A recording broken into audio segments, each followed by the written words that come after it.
All right, today we're diving deep into a condition that a whole lot of people live with, but that many of us don't really understand: Crohn's disease. We're going to break down what it is, what it actually feels like, and what the road ahead looks like for someone who's diagnosed with it. So let's get right into it. Just to give you a sense of scale right off the bat, look at this number. We're talking about as many as 780,000 Americans living with Crohn's right now.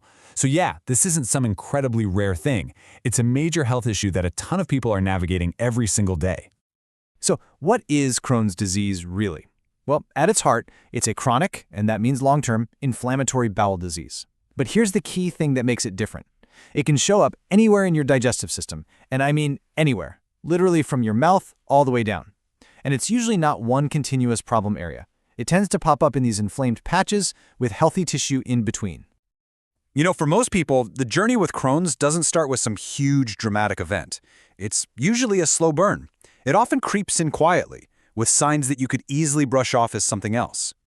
And these are some of those first subtle signs. We're talking about diarrhea that just won't quit, stomach cramps, and a kind of deep-down fatigue that sleep doesn't seem to fix. You might also notice some blood in your stool, or that you're losing weight without trying to.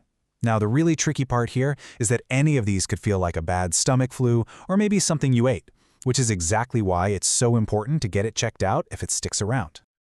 Okay, so those are the early warnings. But Crohn's is what they call a progressive disease. So the big question is, what happens if that inflammation isn't brought under control and things start to get more serious? And this is where you can see how Crohn's can really affect the whole body. That inflammation can cause painful ulcers anywhere in the GI tract. It can even create something called fistulas, which are these painful tunnels between the intestine and the skin. And it doesn't always stay inside either. The inflammation can cause joint pain and skin problems. Plus, if there's chronic bleeding inside, that can lead to anemia, which is why people can feel so tired and out of breath. It really underscores why catching it early is such a game changer.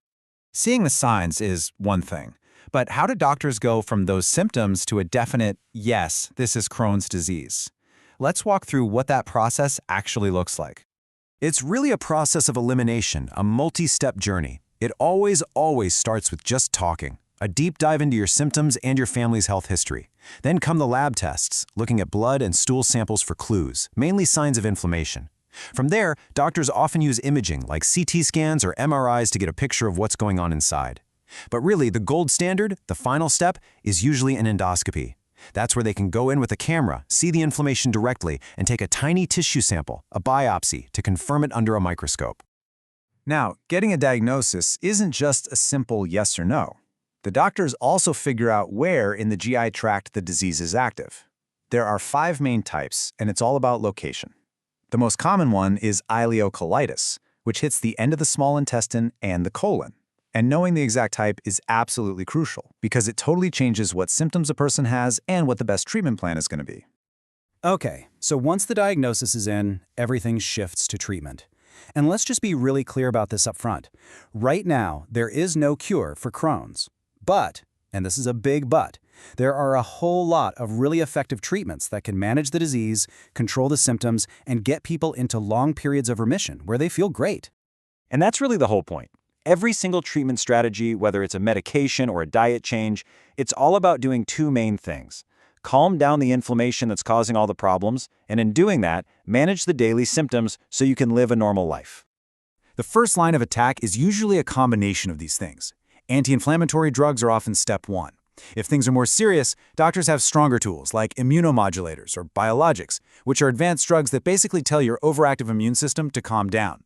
And diet. Diet is huge. A low-fiber diet, for example, can just give your gut a chance to rest and heal. And because Crohn's makes it hard to absorb nutrients, supplements are almost always part of the picture. Now, this number might look a little jarring at first, but it's a really important part of the conversation. Our sources say about 80%, that's 8 out of 10 people with Crohn's, will need surgery at some point in their lives. And this isn't because the other treatments failed. It's often a necessary step to repair damage or to handle complications that medicines alone just can't fix. Oh, and it's definitely worth taking a second to clear this up, because a lot of people get these two mixed up. Crohn's and ulcerative colitis, or UC, are both types of IBD, but here's the key difference. With Crohn's, the inflammation is patchy and can be anywhere. With UC, the inflammation is one continuous stretch, and it's only in the large intestine, the colon. Knowing which is absolutely vital because the treatments can be very different. So, after all that, the symptoms, the diagnosis, the treatments, the potential for surgery, what does it actually look like to live with Crohn's long-term? What's the outlook? This right here is some really hopeful data. A big study from 2020 found that the average life expectancy for people with IBD is pretty much right there with the general population. We're talking over 78 years for women and over 75 for men. It just goes to show you that with today's treatments and care, people with Crohn's absolutely can and do live long, full lives. And if there is one single message to take away from all of this, it has to be this one. It's powerful and it's true. Symptoms can be managed, and remission, that feeling of being healthy and flare-free, is totally possible. It's a tough road for sure, but Crohn's is a manageable disease, and living a good, long life is a very realistic goal. So we've covered what it is, how you find out you have it, and how it's managed today. But the science never stops. And that leaves us with a big question. What's next? What are we going to learn from new research into our gut bacteria, our genetics, or new targeted drugs? That's the stuff that could lead to preventing, or maybe, just maybe, one day curing this thing. And that's the frontier scientists are pushing into right now. Thanks for joining me for this explainer.